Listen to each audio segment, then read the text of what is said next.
जब से आपका यूट्यूब पे देखा है तब से वो घर में पानी लाके छींचना और वो जल को पीना वो बंद कर दिया। पहले करता था मैं ये।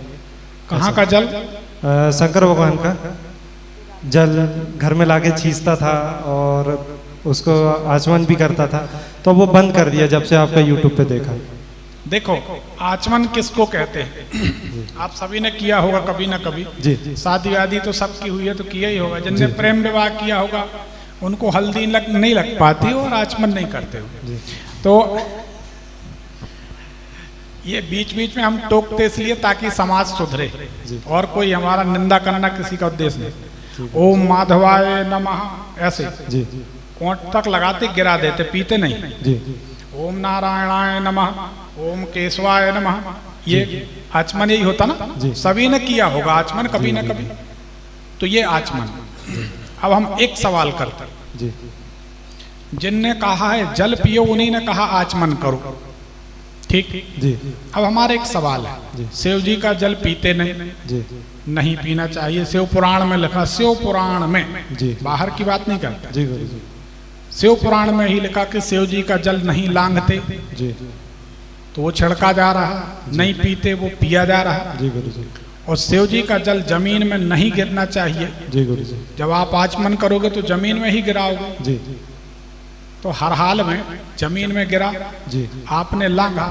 पुष्पदंत नाम का यक्ष था, आपको पता है।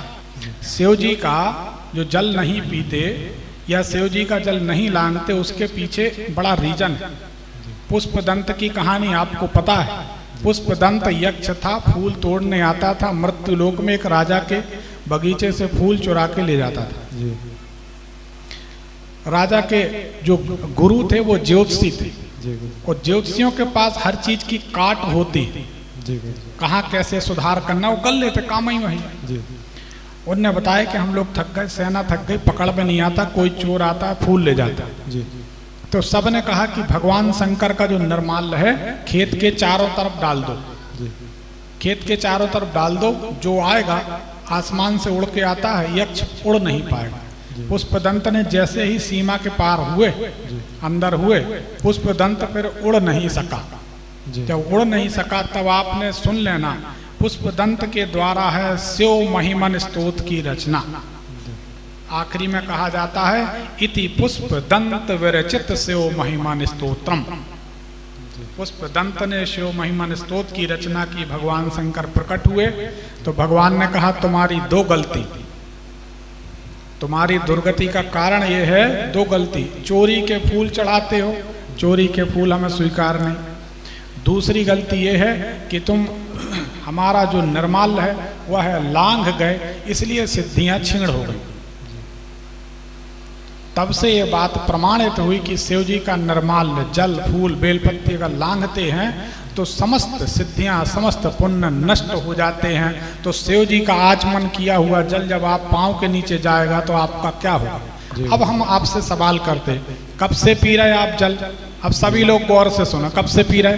ये हो गया करीबन 1-1.5 साल हो गया। 1.5 साल।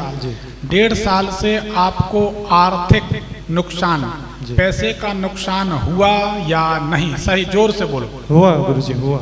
शंकर भगवान का जल पीने के बाद नुकसान हुआ? जी। तो क्या पीना चाहिए? नहीं पीना चाहिए। तो बताओ, हमारी बात सही है कि दूसरों की सही? आपकी बात सही गुरुजी। नहीं पीना चाहिए। हम शिव पुराण की बात कर रहे हैं जी, और लोगों के अपने बनाए पुराण हैं जी। किसी भी बात को कह दो कि ये पुराण में लिखा है, गलत है ना। जी गुरुजी। प्रमाणित होना चाहिए। तो सच बात ये है, फिर जिसको जो समझ में आए। तो आप वो जल ना पिए, शिव जी की पूजन करें, लाभ होगा और हानि आना जाना। खाटू श्याम घोंगा बाबा मंदिर, गोल बाजार, बिलासपुर में लक्ष्मी जी का दिव्य अर्चन एवं दरबार लगने जा रहा है 10 एवं 11 अगस्त 2024 को। आप इसमें सादर आमंत्रित हैं। धन्यवाद।